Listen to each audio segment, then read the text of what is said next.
Cocaine Bear is a new comedy drama that is releasing in theaters this weekend. It's directed by Elizabeth Banks. You know Elizabeth Banks as an actress, but what you probably didn't know is that she directed a Charlie's Angels movie a few years ago. This movie has a pretty good cast: Kerry Russell, O'Shea Jackson Jr., Alden Ehrenreich. I'm not sure how to pronounce his name. In fact, I'm pretty sure I butchered it. You guys remember Han Solo from the Solo movie that came out a few years ago? Yeah, it's him. He's in this movie. Also, Ray Liotta in one of his final performances. Rest in peace to that man. This movie is based off of true events after a big 500-pound bear ingests a bunch of cocaine that was dumped out of an airplane. They were drug smuggling, and then they dumped the cocaine out of the plane, and then a bear got into it, and the bear got hooked on cocaine. There's like a whole group of cops and criminals and regular civilians who are kind of caught in the mix in this wildlife park as this bear goes on this cocaine-fueled rampage. That is not the true story that actually happened though. Like in real life, the bear ingested the cocaine and then eventually the bear died. Nobody knows what happened until the bear actually died. But in this movie, obviously they had to turn it into something a little bit more. Not gonna lie, I saw the trailer for this movie. I said, you know what? That looks so absurd.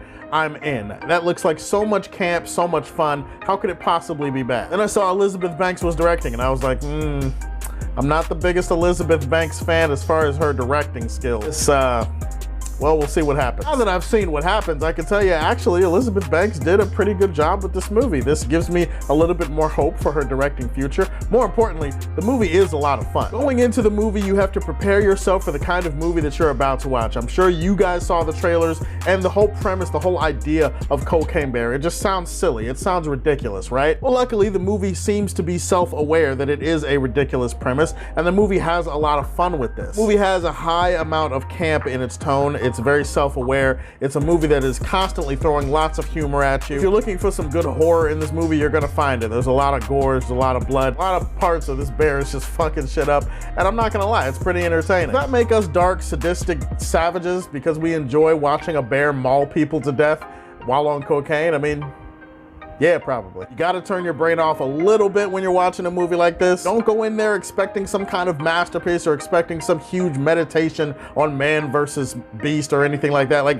this movie's not interested in trying to be deep or serious. It's trying to have a lot of fun. It's trying to make sure you have fun too. Kerry Russell is definitely doing workman-like stuff here. What I do appreciate is that the movie did at least attempt to try to give some of these characters actual character, and they weren't all just cannon fodder or, you know, disposable fleshy things for the bear to kill. Saying that this movie takes place in the 80s, I appreciate a strong 80s soundtrack. This movie had a strong 80s soundtrack, so it has that going for it. I like the fact how even though in the movie they portray the bear as like this terrible, horrifying thing that is destroying this park and killing these people, they also find ways to make the bear feel a little bit more sympathetic. I think the first act of this movie is absolutely the weakest act of the entire movie because that's where they're setting up all these characters and sending them on this sort of collision course to where they get to this park and then all of a sudden a bear is attacking them. So in the sense that they have to set these characters up and then they're also still trying to throw a lot of that quirky, zany humor at you, it does feel like the pacing drags a little bit. Things pick up as soon as the bear becomes more of a focal point in the story, but until then they have to get you there, and I'm not gonna lie, some of the humor is very hit or miss on that part. Between the humor not really getting to me and then the pacing issues, I was a little bit bored in the first half of this movie, not gonna lie. I also think you could nitpick with some of the character arcs and some of the writing for the movie. I mean, like I said, the movie's not trying to be like this big, huge masterpiece, so you don't have to think about it that deeply. But if you think about it at all, and I'm not the type of person that can completely remove my brainstem while watching a movie, at least I don't think I can. I saw movie 43. I have tried to remove my brainstem on certain movies. A lot more difficult removing your entire brainstem when watching a movie than you would think. But either way, I was watching this movie and I was kind of like, some of these character arcs feel a little bit half-assed. Some of them feel a little bit rushed, and some of them feel like, well, the journey that we took to get there was a little bit rough and uneven. That's if you're interested in something like character arcs in this movie. Maybe you're not. Maybe you're just worried about a bear killing a whole bunch of people in a park, in which case, you're gonna get your money's worth. Cocaine Bear was crazy and absurd and ridiculous and silly,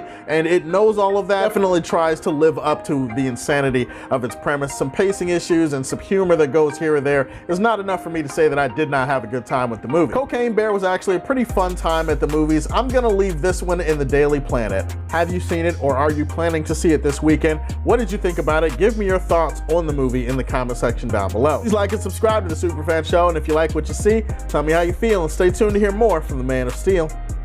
Peace.